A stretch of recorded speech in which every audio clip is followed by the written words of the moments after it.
Have you ever thought about what to look for in your next firearms instructor? Like, what qualifies you to teach me how to use this tool? Well, I'm covering key points on how to vet your next potential firearms instructor, and on the range, I'm gonna take you through a full range sesh because boy, do I need to start training again. Lock and load, this episode's a big one. I'm Paige Rue, and this is Reloaded.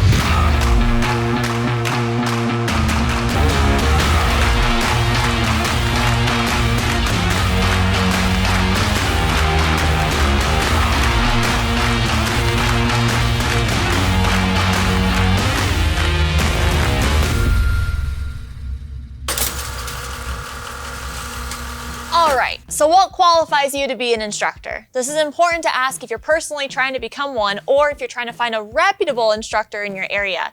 You want a trusted hairstylist or car detailer, right? Well, you should want a good instructor too. Part of my experience as a training coordinator for an indoor shooting range includes being the point of contact for outside instructors to host classes with us. And let me tell you, I've seen some amazing instructors and some whose students I've literally had to comfort in the bathroom because the instructor was simply not doing their job. All these relationships and experiences have helped me create a helpful list of questions to ask when it comes to instructors. The first one is the elephant in the room: credentials. Some popular places to get training certificates are the NRA and the USCCA. Both are organizations where anyone can sign up and take their instructor certification course. Normally, it's a few-day course where you do a shooting qualification and a lot of classroom time learning how to be a professional instructor. But once you pass the test, you get a little card that says you're a certified instructor. The perks about these two is that they offer instructor insurance, which we'll talk about in a few. Other credentials could include accomplishments or training that you had even when you were in the military or in law enforcement. And I know instructors who are trained to teach law enforcement agencies, and they have a lot of boxes to check in order to be qualified to do what they do.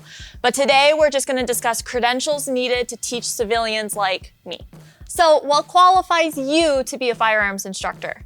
Fact: there's actually no official certification or national test to become a firearms instructor for a civilian. It's not like becoming a real estate agent where you need training and have to pass a state exam in order to begin working. But don't worry, a lot of the best instructors in the country who even run their own training groups are not NRA or USCCA certified instructors. There are other important aspects that make them incredibly reputable. Now, with that being said, if you want to become an instructor and you have little training under your belt, going through the NRA or USCCA instructor training could be a great start to get your feet wet in the instructor world. Another good thing about training like this is that once completed, you'll gain access to tons of tools and course outlines from the organization that could help you progress on the road to becoming an instructor. Also, I think if you want the instructor insurance, you have to be a certified instructor through that specific organization. But just from my experience working in the industry, a major red flag to me is if an instructor won't stop talking about their credentials. It's credentials this and credentials that, credentials this. If they're confident and good at what they do, they won't spend half your class telling you what they're qualified in. Ultimately, you just gotta let the credibility speak for itself. Another question to ask is, how long have they been instructing? And I mean actively instructing. Ask how many lessons or classes they do per year or per week. Do they have an Instagram or website? Look them up. Like I said, you'll want to look into a hairstylist or even a doctor before you make an appointment, and you're definitely going to want to overanalyze someone's dating profile before you say yes to that date, huh? An instructor is another important relationship in your life. You want him or her to have positive impact on you. So do your homework. Don't just know how long they've been actively instructing, but figure out what they specialize in. Rest assured, there are many instructors out there who run training groups and are all around badasses in almost every avenue of guns. I personally take classes from them to learn, but as an instructor, I found my niche in working with brand new shooters. I love being part of their journey from hesitance to fear to just knowledge and overall confidence. And I love seeing the looks on their faces when a light bulb goes off. Honestly, it makes my day every single lesson when I see that. So find an instructor who wants to see that light bulb go off in you as you're learning. Another important thing to ask is, do they have insurance? For example, when outside instructors want to run a range at our shooting range for one of their classes, we require them to have a yummy amount of insurance. And it's about $2 million in instructor insurance for our range, and that's just to cover us. Some other questions to think about is, where is the class held? Could this be an indoor or outdoor shooting range, or an easily accessible outdoor spot that allows public shooting? But what you don't want is to meet an instructor in a parking lot or something for the classroom portion because they didn't have the right documentation or preparedness to reserve a professional setting to train you. Don't be that instructor. Do you have an idea of what they're going to teach you? Is it a curriculum that you're signing up for, or is it a private lesson? Biggest thing is, do they listen and are they patient? Meaning, are they willing to adapt to your learning style, or are they just rigid and expect you as a student to adapt to them? Remember the students I had to comfort in the bathroom? Don't be that instructor either. And last but not least, if it's you who wants to become an instructor as a hobby or full-time, my advice is to take as many training classes as possible. Learn from other instructors' teaching styles and decide on what you like and dislike about that class. If you were an instructor, ask yourself, what would you change? Be sure to take notes and start playing around with a curriculum. It doesn't have to be a professional binded document. It just has to be kind of like a vision and a plan to help you. Then start teaching your friends and family members on just a one-on-one setting. This is where you're gonna work out all the kinks and figure out safety and what to plan for when implementing in your class. So my journey a little bit, I've talked about it before, but I started taking classes at a really young age. And around when I was 16 to 18 years old, I was working at the shooting range and I was a range safety officer, RSO. So I got to see instructors teach classes, and I also got to kind of see what I liked and disliked about their teaching style. Then on top of that, I went on to the NRA training and I got qualified and started looking at all of their courses and outlines, started studying them, and then I started with one-on-one private lessons for about 6 or 7 months. Then I felt more comfortable, jumped up to teaching classes. I started with 6 students, and now 4 or 5 years later of full-time instructing, I'm now teaching instructors on how to teach, and now I'm teaching groups of 24 to even 75 people. So just start. So stay tuned to find out what I'll be learning today, coming up on Reloaded.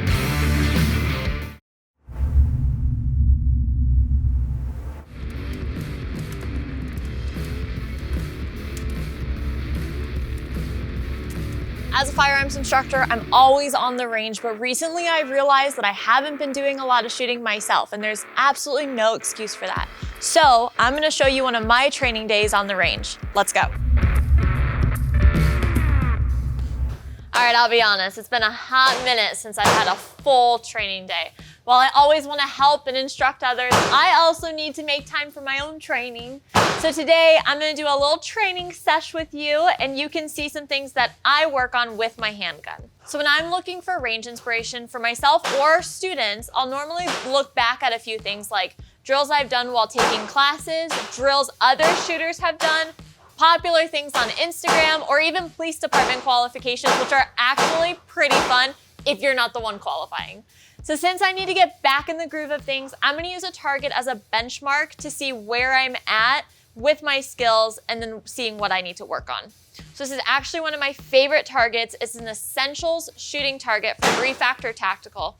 I like it because this one target makes you focus on a lot of fundamentals, including speed, distance, right and left-handed, and also transition. So everything, I love it. I was ordering this online one night and I saw that they had an essentials training guide which pairs with a bunch of their targets and acts as kind of like your own training system. It tells you what to focus on with each target and how to score it, and then you can write the date and score in the book to track your progress. So it reminded me of those good habit forming or budget books that you can get from the craft store, and when I saw it I was like, I can write in this with my pink gel pens. I love it, and I love a good guidebook, so of course I bought it. This target is also helpful because it doesn't matter what your skill level is. All right, are you ready? Let's do it. All right, so this is a 150 round benchmark, so I'm not gonna have time to do everything, but I want to show you some of the important ones, and then at the end, I promise I will honestly show you my entire target. So the first one we're going to start with is target number 1, and it's 10 rounds, not timed, at 25 yards. So this is a really good warm-up just to kind of get your fundamentals set, no speed involved, just get your hits.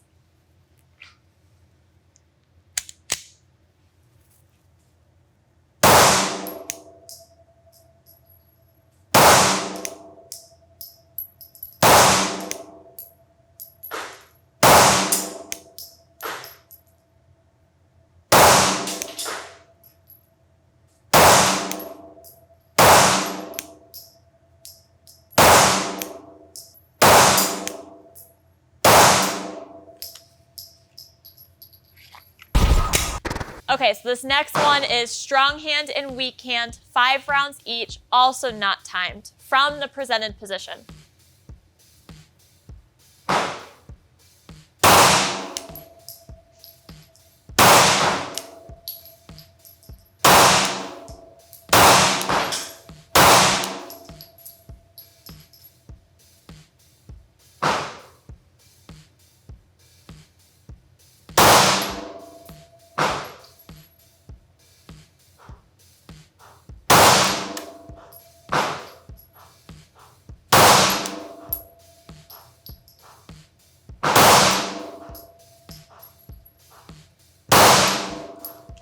Left hand is shaky.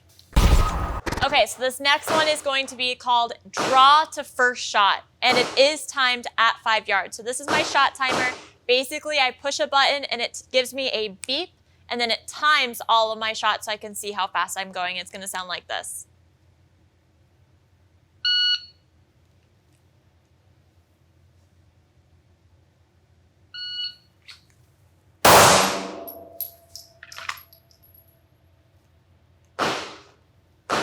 That one was a 171 and slow.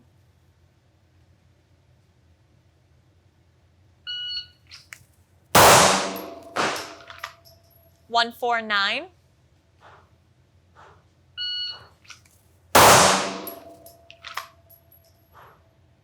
1, 4, 8.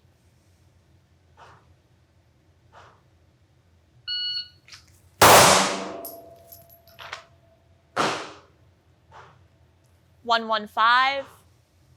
Last one.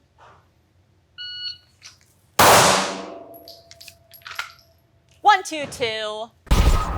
Okay, so this next one is also timed, and I'm going to be doing one shot from my holster at the targets 11, 8, 9, 10 in that order. So it's kind of like a zigzag. I feel like I'm going to mess this up, but it helps me with target transition. So I'm going to do this twice, and it is timed.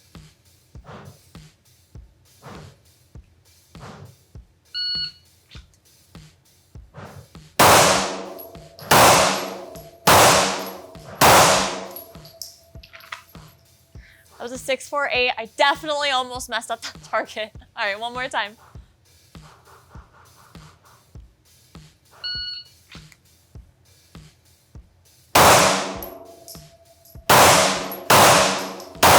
That one was even worse.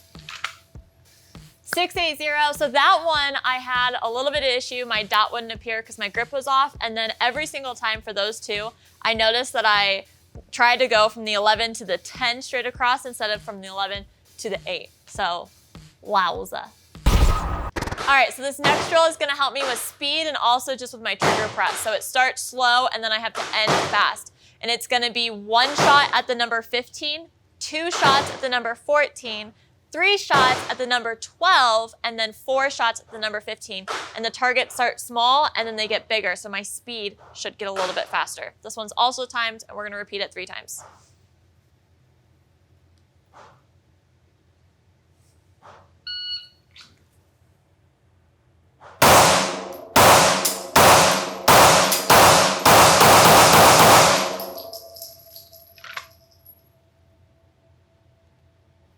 So that was a 7, 7, 3. Let's try it again.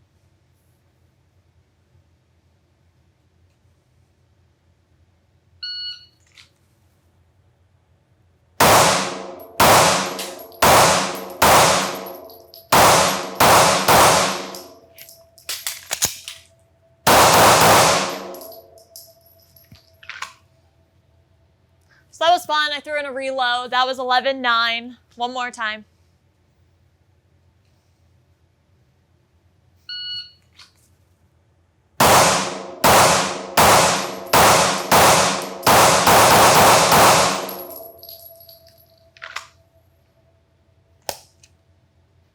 And that was an 11-4-7. That one's kind of fun. I like that. All right, so this is a really fun benchmark, but I definitely have some work to do. You need to hold me accountable on dry fire at home, and then in a few months, I'll shoot this target again and see how I did. And shoot, you take this target and try to beat me. All right, we're not done training just yet, though. Have you ever experienced a malfunction? Probably. So coming up on the tip of the week, I'll show you how to fix them.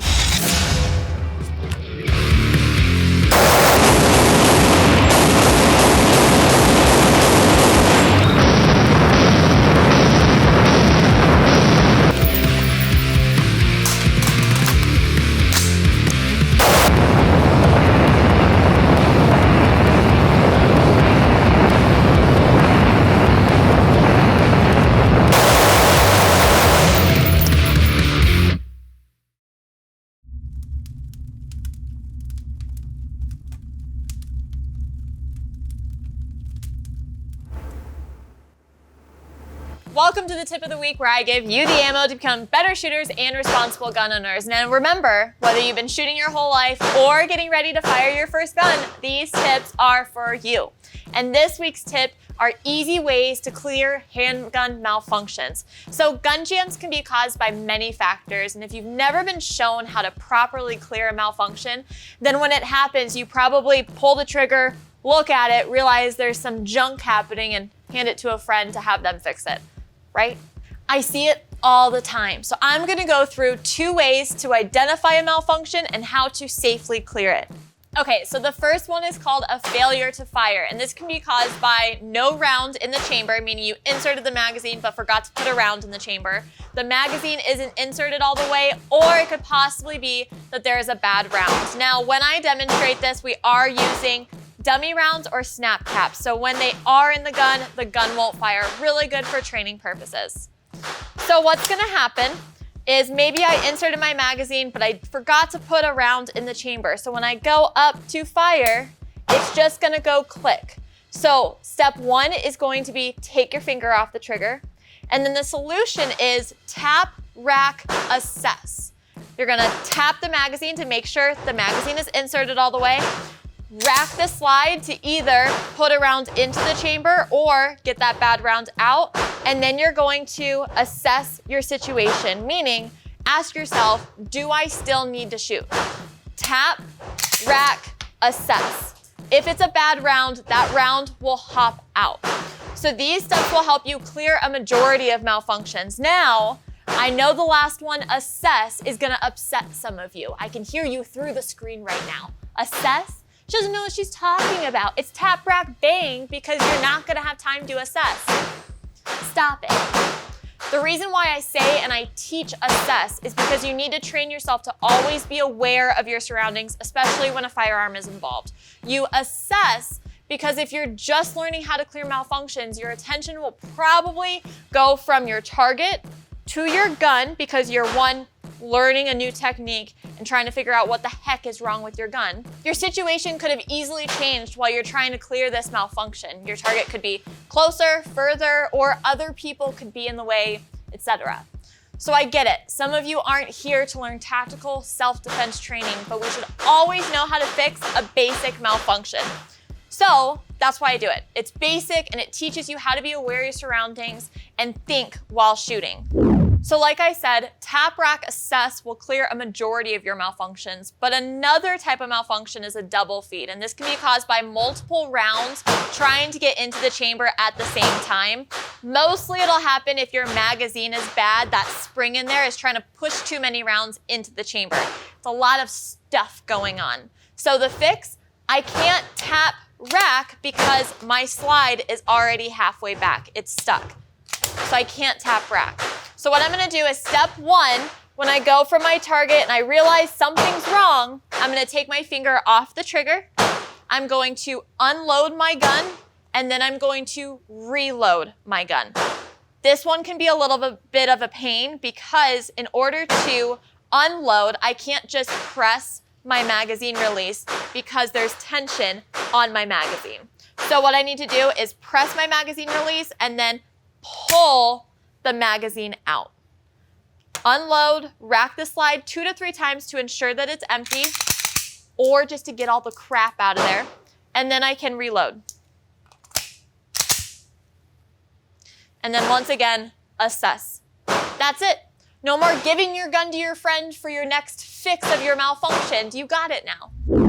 Now that you've seen me practice malfunctions on the range, I highly recommend that you do the same because it's a skill that you always can work on and improve on. So I also recommend using dummy rounds like the ones that I've used. Just remember to get the right caliber. And that's your tip of the week. Phew, lots of good stuff today. Use those key pointers when vetting your next firearms instructor, or use them as a tool to become a trusted one yourself. A long list of credentials is not the only thing that makes you a good firearms instructor. You have to be patient and honestly have to like people. And remember, don't slack when it comes to working on those malfunctions.